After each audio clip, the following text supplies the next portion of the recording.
좋은 친구 나의 예수님. 나는 깨지기 쉬운 질그릇과 같으나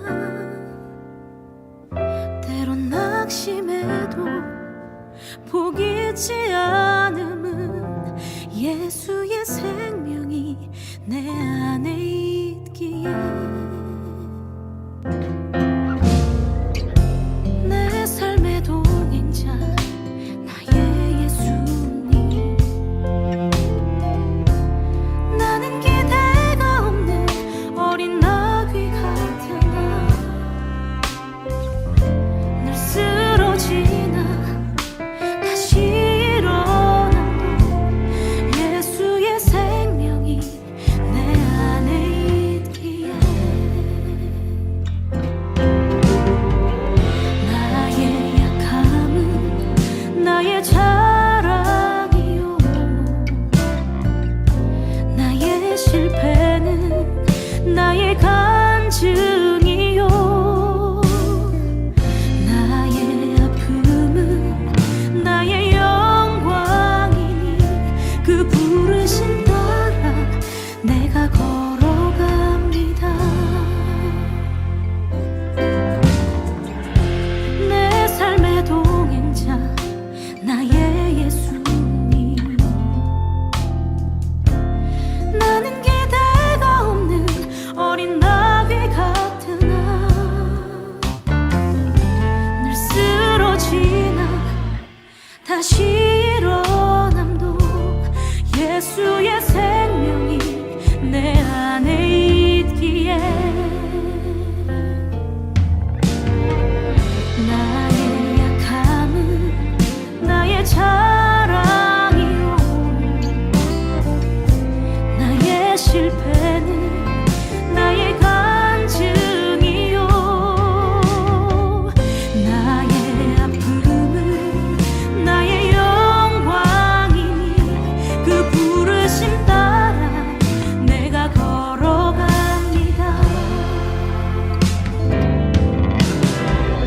나의 약함은 나의 자랑이요, 나의 실패는 나의 간증이요, 나 쓰러진 나의 아픔은 나의 영광이니 그 부르심 따라 내가 걸어갑니다. 오늘도 난 걸어가네. 나 가난함은 나의 상급이요, 나 미련함은 나의 자랑이요, 나 쓰러짐이 나의 고백이니 그 부르심 따라 내가 걸어갑니다. 그 부르심 따라, 그 부르심 따라, 그 부르심 따라, 그 부르심 따라, 그 부르심 따라, 그 부르심 따라, 그 부르심 따라, 그 부르심 따라, 그 부르심 따라, 그 부르심 따라, 그 부르심 따라, 그 부르심 따라. 지금부터 금요 기도회를 시작하도록 하겠습니다. 다 같이 기도하겠습니다. 감사하신 하나님 아버지, 오늘도 저희들이 함께 모여서 또 주의 말씀 앞에 앉았습니다. 오늘도 주의 말씀 듣고 또 그 말씀 속에서 기도의 제목을 찾으며 또 함께 기도하는 시간에 성령의 은혜가 우리 가운데 넘치는 시간 되게 해 주시옵소서. 예수님 이름으로 기도합니다. 아멘. 자, 우리 말씀 보도록 하겠습니다. 말씀은 마가복음 4장 30절부터 보겠습니다. 마가복음 4장 30절입니다. 30절에서 32절까지입니다. 성경을 펴서 우리 함께 읽도록 하겠습니다. 또 이르시되 우리가 하나님 나라를 어떻게 비교하며 또 무슨 비유로 나타낼까? 겨자씨 하늘과 같으니 땅에 심길 때에는 땅 위의 모든 씨보다 작은 것이로되 심긴 후에는 자라서 모든 풀보다 커지며 큰 가지를 내나니 공중의 새들이 그 그늘에 깃들일 만큼 되느니라. 아멘. 마가복음 4장 1절에서 29절까지는 씨 뿌리는 비유에 대한 말씀입니다. 이 비유에 대한 말씀은 지난해 주일 예배 때 여러 차례에 걸쳐서 자세하게 말씀을 나눈 적이 있어서 이 부분은 넘어가고 오늘 4장 30절부터 있는 이 씨 뿌리는 비유를 가지고 오늘 함께 은혜를 나누고자 합니다. 어떤 한 목사가 1637년에 미국으로 건너왔습니다. 새로운 땅에서 새로운 꿈을 가지고 인생을 새롭게 살고 싶은 그런 꿈을 가지고 왔습니다. 그런데 불과 1년도 못 되어서 그는 폐결핵 진단을 받았습니다. 폐결핵은 당시로서는 심각한 병이기에 자신이 죽어간다고 생각하게 되었습니다. 죽음이 가까이 오면서 자신이 소유한 것을 하나씩 정리하기를 시작을 했습니다. 가진 재산은 별로 없고 그는 책을 좋아해서 책을 그동안 모아온 것이 약 300권 정도 되었습니다. 지금이야 300권 하면은 그렇게 많은 분량의 책이 아니지만은 사실 당시로서는 책이 희귀한 시대에는 아주 귀한 자료였던 것입니다. 이 책을 어떻게 할까 고민을 하고 기도하다가 가까운 지역에 새로 설립된 뉴타운 칼리지에 기증하기로 했습니다. 그래서 그는 그 책을 기증하면서 한 장의 기증서를 써서 보냈습니다. 일종의 기도문이기도 하고 또 유언 같은 그런 어떤 내용의 글을 써서 이 300권을 기증을 했습니다. 그 내용이 이렇습니다. 나는 이 땅에 꿈을 가지고 왔습니다.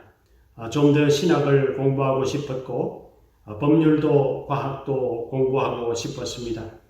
그래서 훌륭한 신학자, 과학자, 법학자가 되고 싶었습니다. 그러나 주께서 나를 부르시는 것 같습니다. 내가 이 땅에서 이루지 못한 꿈을 후학들을 통해서 이루기를 기대합니다.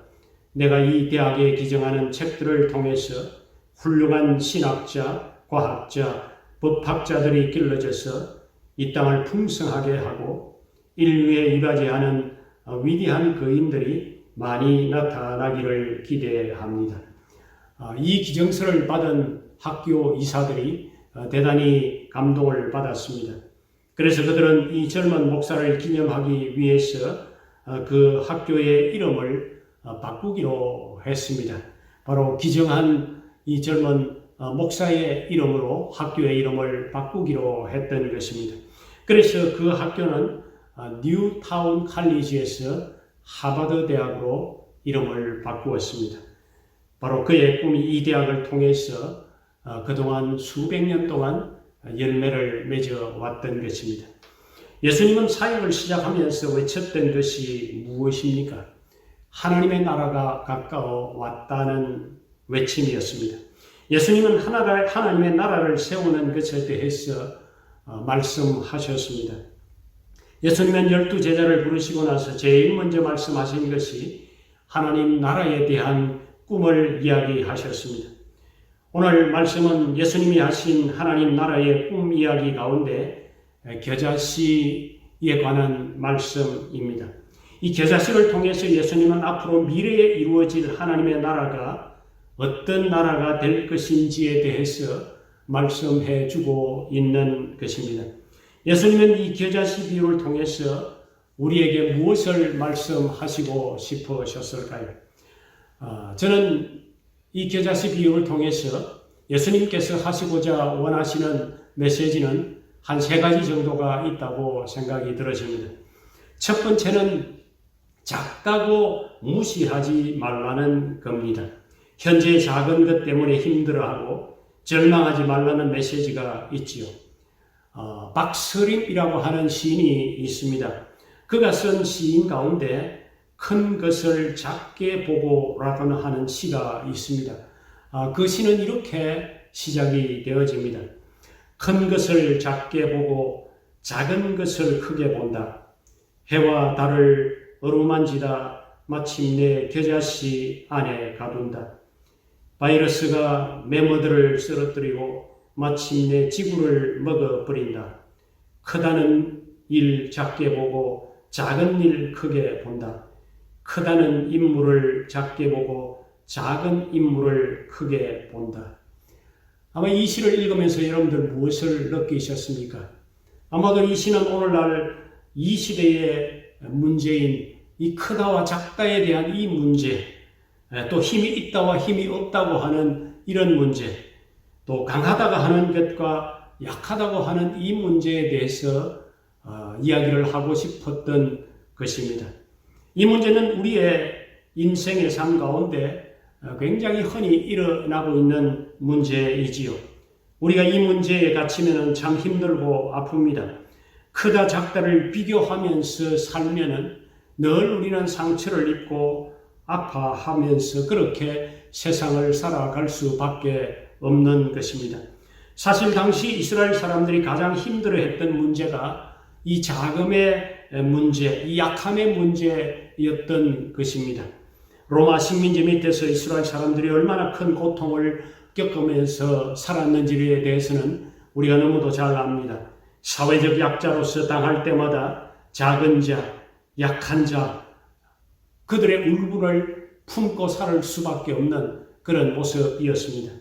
그런데 오늘 예수님이 겨자씨 비유를 통해서 우리에게 무엇을 말씀하고 계실까요? 겨자씨는 지금 매우 작다라고 하시지요.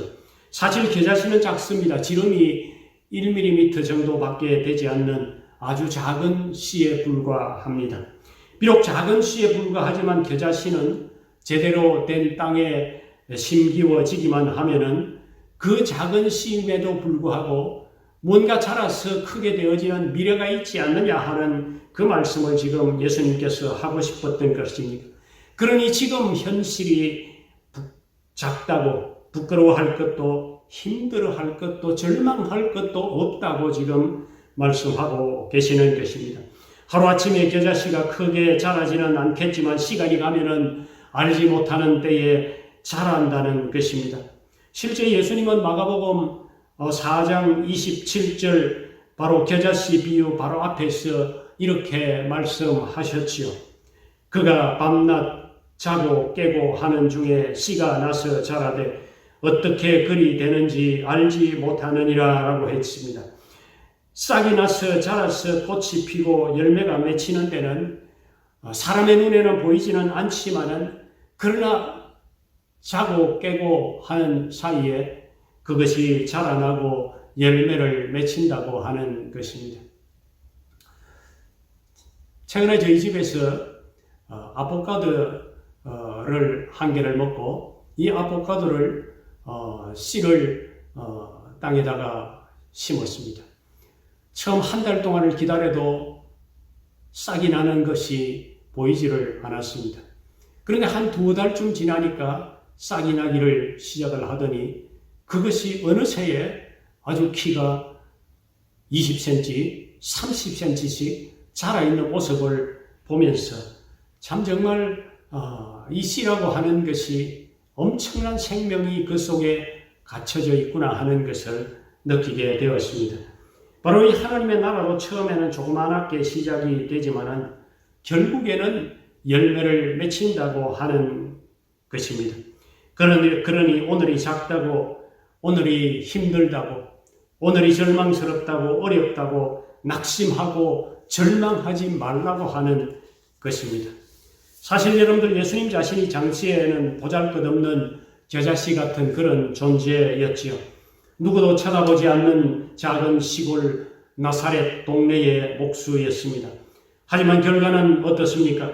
그토록 작게 시작한 섬김과 이 사랑의 하나님 나라의 운동이 세상을 삼키는 물결로 등장해서 결국에는 거대한 로마 정부를 무너뜨리게 되었지요. 그 작은 시가 결국에는 로마 제국 전역에 퍼져서 로마 제국을 점령했던 것을 보아야만 합니다. 여러분들, 우리도 마찬가지입니다. 비록 지금은 어렵고 힘들지만 저자시 되시는 예수님이 내 안에 들어오시면은 결국 눈에 보이지는 않지만 눈에 보일 듯이 그렇게 변화되는 것은 우리 눈에 보이지 않지만 때가 되면은 내 인생 가운데, 내 후손 가운데에 자라서 무언가가 크게 열매가 맺히는 그런 날이 분명히 올 수 있다고 하는 이 사실입니다. 그러니 우리가 지금의 현실을 바라보면서 낙심하지 말고 절망하지 말아라고 하는 이 주님의 메시지를 오늘 우리가 들어야만 되겠습니다. 두 번째는 예수님이 말씀하시는 메시지는 무엇일까요?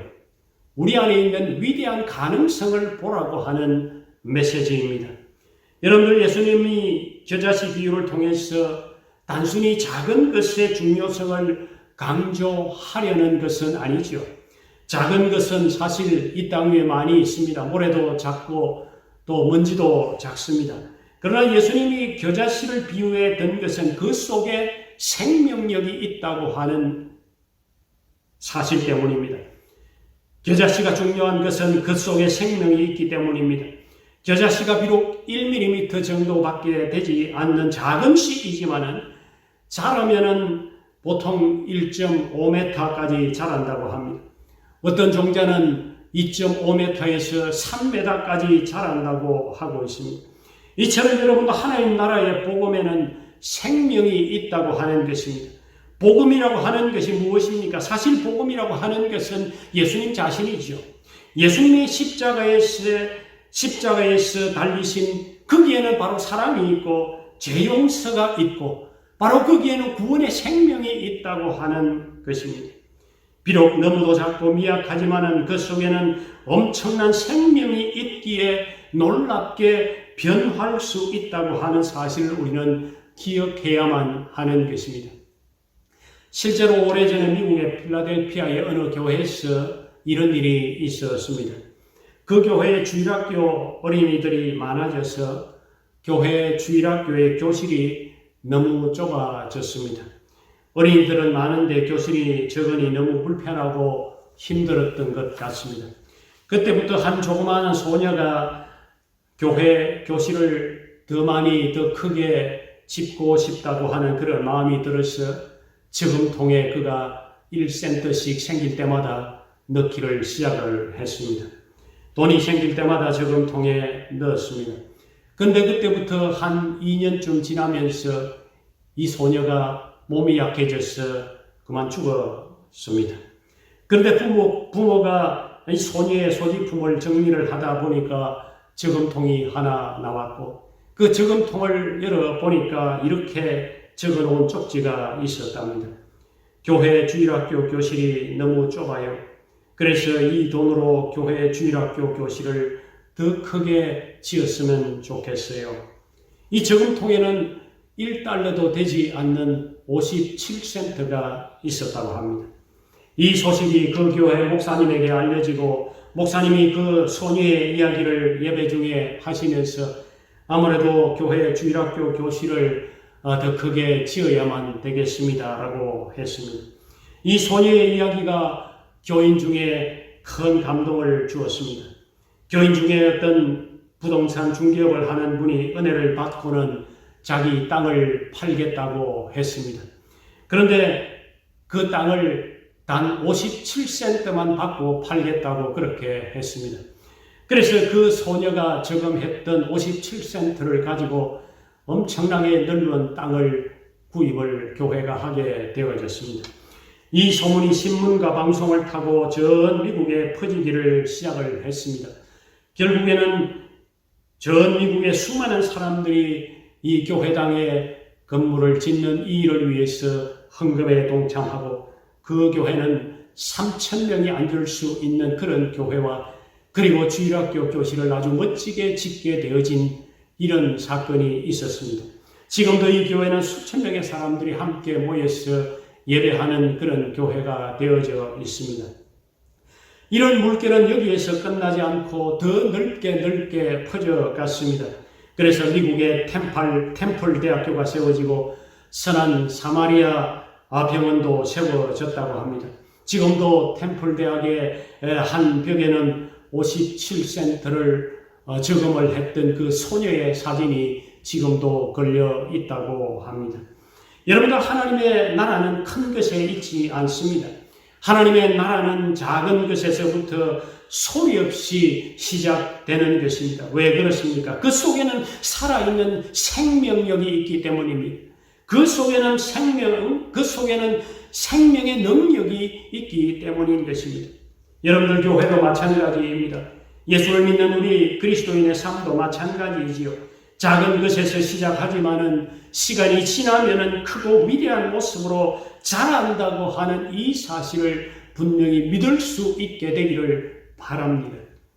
세 번째는 이 비유를 통해서 예수님의 말씀하시려는 메시지가 여러분들 무엇이라고 생각하십니까? 크게 자랐다면은 이웃에게 축복이 되어야 한다고 하는 메시지를 주고 있는 것입니다. 32절에 보니까 심긴 후에는 자라서 모든 풀보다 커지며 큰 가지를 내나니 공중의 새들이 그 그늘에 깃들일 만큼 되느니라 라고 합니다. 겨자씨가 크게 자라서는 겨자를 우리에게 제공하기도 하고 또 새들이 와서 그 가지에 쉼터를 마련해서 그곳에서 쉬는 그런 일이 있게 된다는 것입니다. 그러니까 이 비유는 우리가 예수를 믿고 하나님의 은혜로 나름대로 자라서 어느 정도 나무가 되었다면 우리의 성장이 이웃에게 축복이 되어야 한다는 것을 우리에게 가르쳐 주고 있는 것입니다. 여러분들, 이런 꿈과 비전이 있어야만 합니다. 우리의 교회와 우리의 가정에 바로 이런 어떤 가치관이 있어야만 되는 것입니다. 우리가 자라서, 가지가 자라서 새들이 날아와서 안식하며 그들이 내 삶의 주변에서 노래하며 서로 축복을 나누어주는 바로 그런 꿈과 비전이 우리에게 있어야만 된다는 것입니다. 여러분들, 이것이 바로 기독교의 성공관이라고 하는 것입니다. 세속적인 세상의 성공은 내가 열심히 일해서 내가 성공해서 내가 잘 먹고 잘 살겠다고 하는 그것이죠. 그러나 우리 기독교의 성공관은 다른 것입니다. 하나님이 나를 축복해서 내가 잘 되었으니까 하나님이 주신 그 축복으로 이웃과 함께 축복을 나누는 그런 어떤 모습, 바로 이것이 우리 기독교의 성공관이라고 하는 것입니다. 옛날에 이런 말을 우리는 많이 들었죠. 공부해서 남주나, 그러니 공부 열심히 해라. 그러나 여러분들, 우리 기독교의 세계관은 달라야만 합니다. 공부해서 남 주어야만 합니다. 남 주려고 우리는 공부해야 되는 것입니다. 그래서 성공해서 남을 섬기고 남을 축복하려고, 그래서 우리는 성공해야만 되는 것입니다. 이런 의식이 우리 가운데 사실은 자리 잡아야 하는 것입니다. 말씀을 맺겠습니다. 아브라함 링컨의 전기에 보면 이런 이야기가 있습니다. 링컨이 10대 시절에 어느 가게에서 점원으로 일하고 있었던 때였습니다. 하루는 어떤 손님이 와서 물건을 사고는 돈을 지불하고 갔습니다. 그런데 나중에 계산을 해보니까 10센트 거슬러 주지 않았다고 하는 것을 발견하게 되었습니다. 그는 밤새 이것을 어떻게 돌려줄까 고민을 하다가 그 다음 휴일날 그 손님을 찾아갔습니다. 그리고 10센트를 돌려주었습니다. 주변의 사람들이 그가 정직하다고 칭찬을 했습니다. 그러나 그 칭찬에 링컨은 기뻐하지 않았습니다. 왜냐하면 당연한 것을 한 것인데 당연한 것 때문에 칭찬을 받을 이유가 없다고 생각했던 것이죠. 그러면서 그는 이런 생각을 합니다. 당연히 해야 할 일 말고 당연히 해야 할 그 이상의 일을 한 것 때문에 칭찬받는 사람이 앞으로 되어야겠다, 이런 생각을 했습니다. 그리고 오랜 시간이 흘러서 그가 변호사가 되었습니다. 그가 변호사가 된 이후에 가장 먼저 했던 일이 무엇인지 아십니까? 바로 그가 살고 있는 자기의 동네의 가난해서 돈이 없어서 소송을 제대로 하지 못하는 그런 사람들을 찾아서 무료로 변호를 해주는 그 일을 시작을 하게 되어졌습니다. 그리고 그는 이렇게 말했습니다. 내가 10대 시절에 생각했던 대로 당연한 것 그 이상의 일을 해서 너무 기쁘다고 그렇게 고백을 했습니다. 사랑하는 성도님 여러분도 하나님이 우리를 하나님의 나라의 한 사람으로 부르셨습니다. 어쩌면 우리는 하나님의 나라의 한 조그마한 겨자씨 같은 그런 존재일 수 있습니다. 우리를 부르신 목적이 무엇일까요? 하나님이 우리를 향해서 기대하시는 바가 무엇일까요? 오늘 우리에게 말씀을 통해서 세 가지를 말씀해 주셨죠. 첫 번째는 지금 현재 내가 작은 것 때문에 힘들어하거나 절망하지 말라고 하는 메시지입니다. 사람들은 자신이 작다는 것 때문에 움츠러들고 위축되는 그런 사람들이 많이 있습니다. 그러나 그렇게 하지 말라는 것입니다. 지금은 작지만은 언젠가 때가 되면은 자라게 된다고 하는 것입니다. 두 번째는 우리 안에 위대한 가능성을 엄청나게 자랄 수 있는 능력이 내 속에 있다고 하는, 바로 생명이 내 속에 있다고 하는 그 사실을 기억하라는 것입니다. 예수 그리스도가 바로 생명이죠. 바로 그 생명 되신 예수 그리스도가 내 속에 계신다는 것입니다. 내 속에 예수 그리스도가 있다면 반드시 자라게 될 수밖에 없다는 것입니다. 자랄 뿐만 아니라 그 생명의 능력이 우리의 삶 가운데 분명히 나타나게 된다고 하는 메시지입니다. 세 번째는 크게 자라서는 그것으로 끝이 아니라는 것입니다. 새들에게 쉼터를 제공하고 안식처를 제공하듯이 하나님의 은혜로 자랐으면 그때부터 해야 할 일이 있다는 것입니다. 그것은 바로 남을 섬기고 남을 축복하는 그것이 하나님 나라의 원리라고 하는 것입니다. 오늘도 우리가 이 말씀을 붙들고 비록 지금은 어렵고 힘들어도 낙심하지 말고 바로 생명 되시는 예수 그리스도를 우리가 붙들고 나를 사용하실 때가 분명히 있다고 하는 그 꿈을 가지고 그 비전을 가지고 그렇게 살아가는 주의 백성들이 다 되시기를 주의 이름으로 축원합니다. 기도하십시다. 먼저 우리가 말씀을 묵상하면서 우리가 좀 기도했으면 좋겠습니다. 겨자씨 비유를 통해서 몇 가지 교훈을 주셨습니다. 이 교훈 세 가지를 붙들고 우리가 좀 기도하십시다.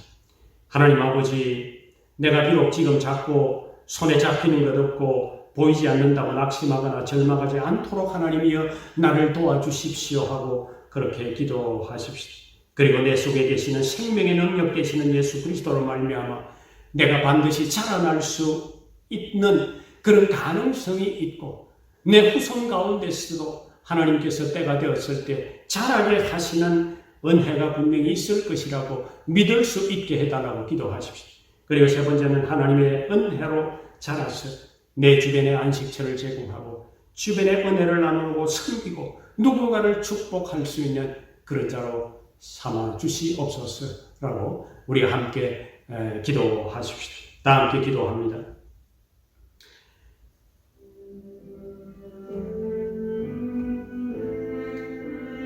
하나님 아버지여, 우리의 모든 인생의 생사와 화복을 주장하시고 다스리시는 하나님 아버지, 오늘도 한 주간의 우리의 일을 정리하면서 하나님의 말씀 앞에 앉아서 말씀 앞에 우리의 자신들의 삶을 비추어 볼 수 있게 해 주셔서 감사를 드립니다. 특별히 오늘 저녁에 겨자씨의 비유를 통해서 하나님의 나라가 어떤 나라인지, 하나님 나라에 속한 우리들이 어떤 모습으로 살아야 되는지를 분명하게 우리에게 말씀해 주셔서 감사를 드립니다. 하나님 아버지의 이 시대의 많은 사람들이 이 크고 작은 이 문제에 대해서 고민하고 있고 힘이 있고 없고에 대한 문제 때문에 고민하고 또 정말 강하고 약하다는 이것 때문에 너무도 힘들어하고 고통스러워하고 있습니다. 특별히 작고 힘없고 약한 자들을 향해서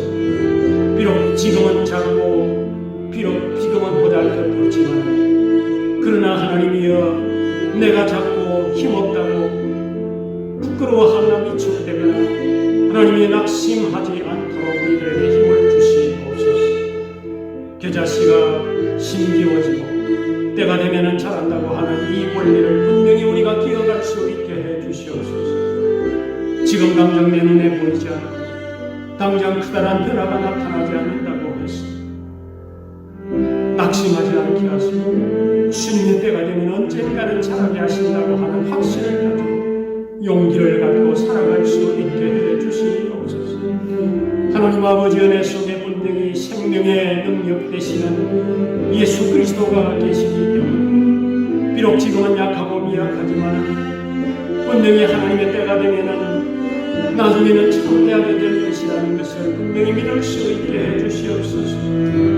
내 속에서 내가 자라는 것이 아니라 생명의 능력 되시는 예수 그리스도가 내 가운데 계시기 때문에 반드시 자라날 수 있다고 하는 확신을 가질 수 있게 해주시옵소서.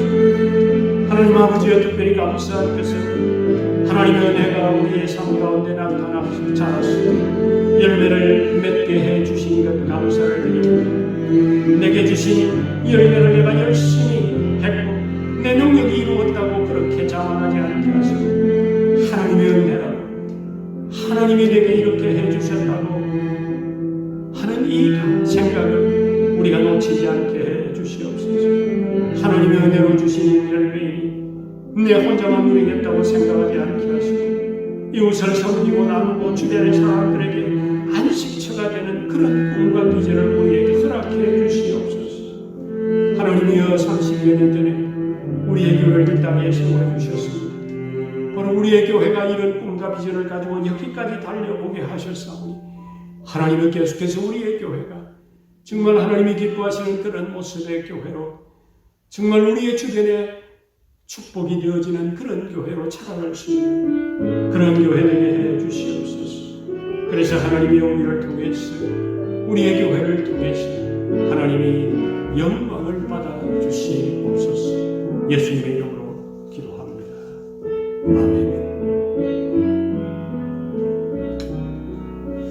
아멘. 계속해서 우리가 이 시간에는 우리 코로나 바이러스를 위해서 늘 금요 기도회 때마다 우리가 함께 간절히 기도했는데 이 시간에도 참 코로나 바이러스 전염병이 다시 회복될 수 있도록 우리가 함께 기도하십시다. 그동안 기도의 제목은 너무도 우리가 어떻게 기도해야 되는지 너무도 잘 압니다. 함께 우리가 마음을 모아서 우리가 함께 좀 기도했으면 좋겠습니다. 다 같이 기도하겠습니다.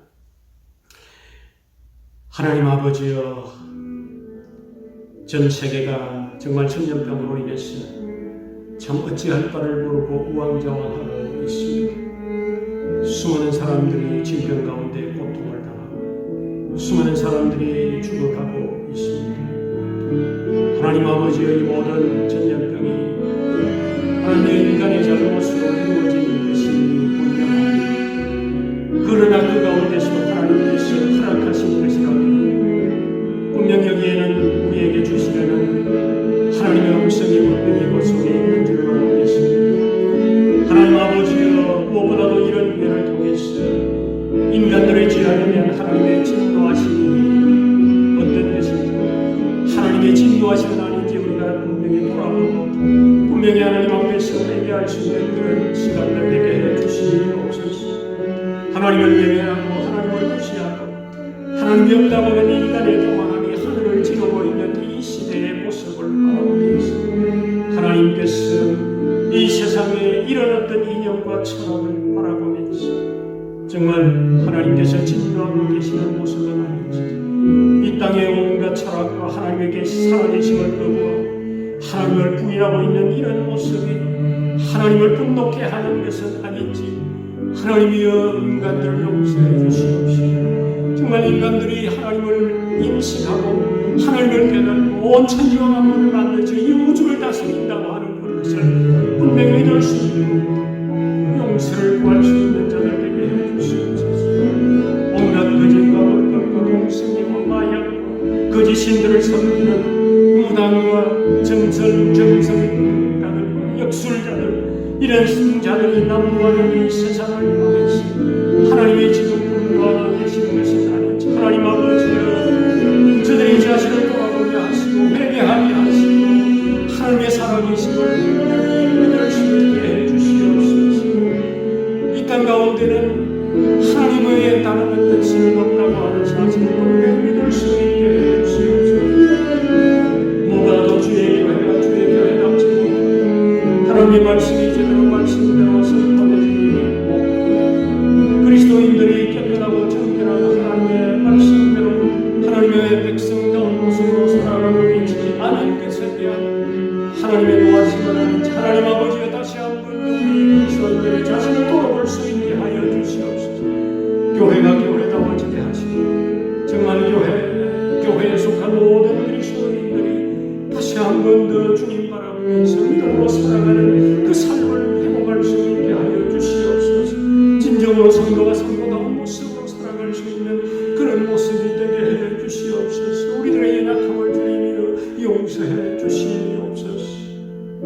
하나님 아버지, 너무 오랫동안 두지 마시고 정말 이 바이러스의 확신을 막아 주시옵소서. 속히 치료가 개발될 수 있도록 도와주시옵소서. 백신이 개발되도록 도와주시옵소서. 하나님이여 치료와 치료제와 또 백신이 개발될 수 있도록 하나님이여 연구하는 모든 자들에게 지혜를 주시옵소서. 속히 개발되어졌으니 이 모든 상황 가운데 속히 벗어날 수 있게 하여 주시옵소서. 하나님 그리에서 정말 수많은 사람들이 고통 가운데서 다시 벗어나고 정말 다시는 하나님의 이 우주를 다스리시는 그 하나님의 능력을 부인하지 않는 자들 되게 하여 주시기를 바라고 원하옵니다. 무엇보다도 현재 바이러스로 고통받는 자들을 긍휼히 여기시고 불쌍히 여기시고 속히 회복할 수 있게 하여 주시옵소서. 무엇보다도 사랑하는 가족을 잃은 자를 주님이여 이와하여 주시옵시고 그들의 마음속에 정말 이 일로 인해서 너무 낙심하지 않게 하여 주시옵소서. 특별히 하나님이여 길티지에서 참 사역, 선교 사역을 하다가 이번 바이러스로 인해서 사망한 우리 한사의 자녀 주님이여 그 가족을 위로하시고 그 가족에게 새로운 은혜를 허락하여 주시기를 바라고 원하옵나이다. 이 어려운 상황 가운데서도 낙심하지 않게 하시고 헤쳐나갈 수 있게 하시고 특별히 그 자녀들이 주님이여 그들의 앞날에 하나님의 은혜를 베풀어 주시고 그 자녀들의 앞날에 축복해 주시기를 바라고 원하옵나이다. 그래서 정말 하나님의 그 살아계심을 주님이여 이런 일들을 통해서 그 자녀들이 깨닫고 또 오히려 감사할 수 있는 제목들을 그 속에서 발견할 수 있게 하여 주시기를 바라고 원하옵나이다. 하나님 아버지 이번 전염병으로 인해서 전 세계의 교회가 하나님 앞에서 좀 더 겸손해지게 해주시옵시고 예배를 드리는 것이 얼마나 소중한 것인가를 깨달을 수 있는 때가 되게 하여 주시옵시고 정말 예배를 정말 삶의 지금수로 삼는 그런 모습으로 다시 한 번 더 전 세계가 깨닫게 하여 주시기를 바랍니다. 하나님이여 특별히 이번 주일부터 우리 교회가 예배를 다시 함께 모여서 드리려 합니다. 하나님이여 그러나 또 아직까지 이 전염병이 아직까지 창궐하고 있기 때문에 또 이렇게 온라인으로 가정에서도 예배를 드리고 하나님이 어떤 예배를 드리든지 우리가 한 마음이 되어지고 정말 하나님 앞에서 온 마음을 다해서 하나님 앞에 예배하는 자들 되게 하여 주시옵시고 특별히 하나님이여 이번에 함께 모여서 예배하는 이 예배가 은혜롭게 하시고 하나님 예배 속에서 참 기쁨을 우리에게 허락하여 주시기를 바라고 원하옵나이다. 성령의 충만한 그런 예배의 시간이 되도록 은혜를 베풀어 주시옵소서. 하나님 아버지 우리가 살고 있는 이 땅 러시아를 불쌍히 여겨주시옵소서. 아직까지도 바이러스가 너무 확산되고 있습니다. 중단시켜 주시옵소서. 이 일로 인해서 하나님의 뜻을 발견하고 특별히 러시아의 정교 이 일로 인해서 깨닫게 하시고 하나님 앞에 엎드리게 하시고 하나님 앞에서 말씀 중심으로 돌아가는 그런 새로운 계획이 그 교회 안에 이루어질 수 있게 해 주시옵소서. 하나님이여 이 모든 이 바이러스의 인도로 인해서 우리 하나님이 영광 받아 주시옵소서. 예수님 이름으로 기도합니다. 아멘.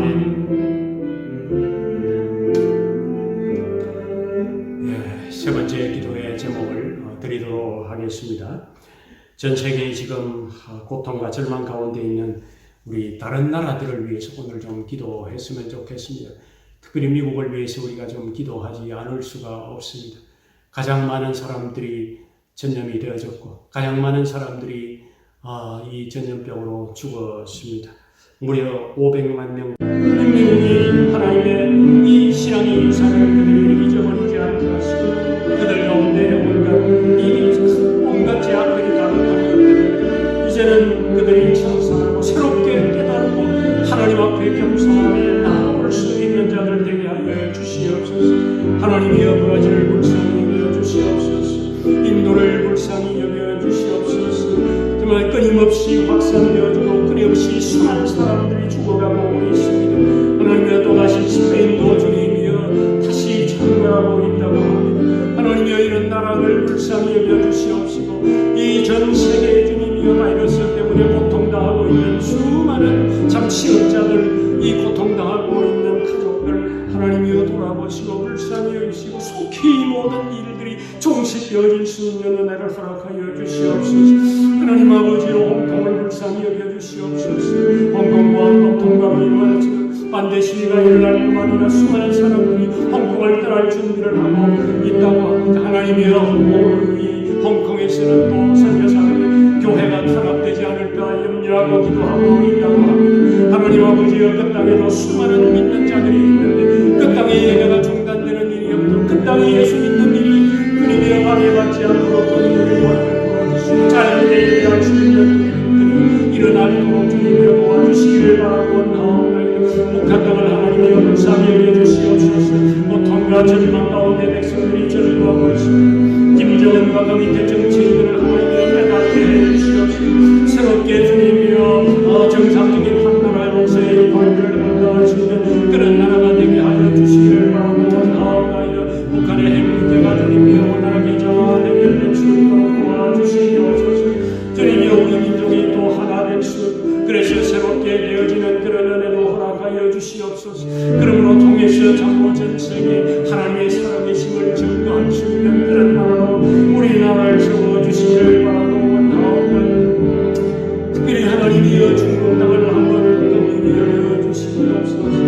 코로나 바이러스의 시작으로 수만 명의 사람들이 고통당하고 어렵고 힘든 그런 시간들을 보내고 있습니다. 그런데 또다시 홍수와 주님이여 유럽과 외국이 때로 발견하시고 수천만 명이 주님이여 이재민이 발생하고 고통 가운데 있습니다. 하나님 아버지여 이런 고통과 절망 가운데 있는 백성들의 절규를 들으시고 긍휼을 베풀어 주시기를 바라옵나이다. 이런 일들로 인해서 중국 공산당들이 하나님 앞에서 저질렀던 죄악들을 깨닫게 하시고 자신들이 얼마나 사악한 일을 저질렀는가 하는 것을 주님은요 분명히 알게 하여 주시옵소서. 하나님의 예수 믿는 자를 핍박하고 교회를 파괴하고 불태우고 선교사들을 추방했던 그 죄악들을 그들이 회개하게 하시고 주님의 하나님 앞에서 그들이 겸손해질 수 있는 그런 은혜를 허락하여 주시옵소서. 하나님 아버지여 남미의 여러 나라들이 급속한 바이러스로 인해서 주님이여 수많은 고통과 절망 가운데 있습니다. 하나님이여 속히 중단시켜 주시옵소서. 하나님이여 우리의 교회가 이제 곧 예배가 시작되는데 하나님이여 우리의 교회를 안전케 하시고 바이러스가 우리의 교회를 침입하지 못하도록 도와주시고 참으로 예배 드릴 때 기쁨으로 감사로 예배하게 하시고 이 예배 속에서 성령의 은혜가 충만한 그런 예배가 될 수 있게 도와주시옵소서. 오늘도 우리의 성도들을 안전하게 지키시고 한 사람도 감염으로 인해서 고통당하는 사람이 없도록 주님이여 도와주시옵소서. 주님만 바라봅니다. 주님만 바라봅니다.